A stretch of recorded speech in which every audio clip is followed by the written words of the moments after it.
Әрбір құбылыс аят. Соны түсініңіз.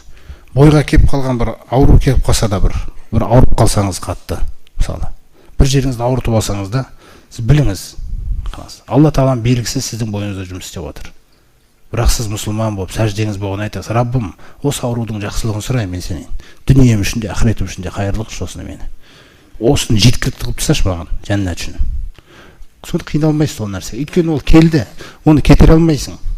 Алла Тағала жіберген нәрсесін кетіре алмайсың, хронический қылып қаласа. Түсінесіз бе?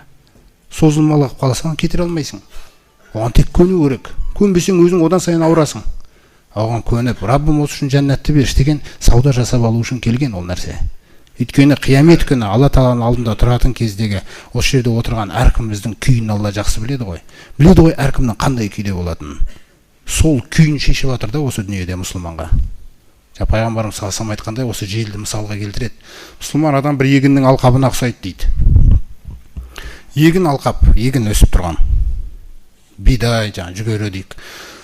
Жел қайта-қайта еңкейтеді дейді оны. Еңкейе береді бүйтіп.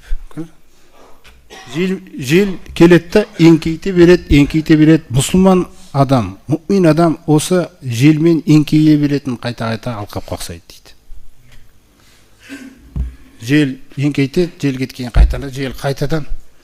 Бұны не үшін айтып жатырмын дейді Пайғамбарымыз саллаллаху алейхи вассалам, осылайша сынақ сендердің бастарыңнан ешқашан үзілмейді дейді. Мұсылмандарға айтып отыр. Үзілмейді дейді. Оны үзу мүмкін емес. Ол қиямет үшін керек нәрсе екен да. Ал кәпірлер мен мұнафықтарды мысалға келтірсек, олар бір сірейіп алған бір жаңағы ағаш сияқты дейді. Қозғалмай тұратын. Ормандағы ағаштар болады мысалы, қатты ағаш. Түбінен кесіп тастамайынша бір еңкеймейді ғой дейді ол.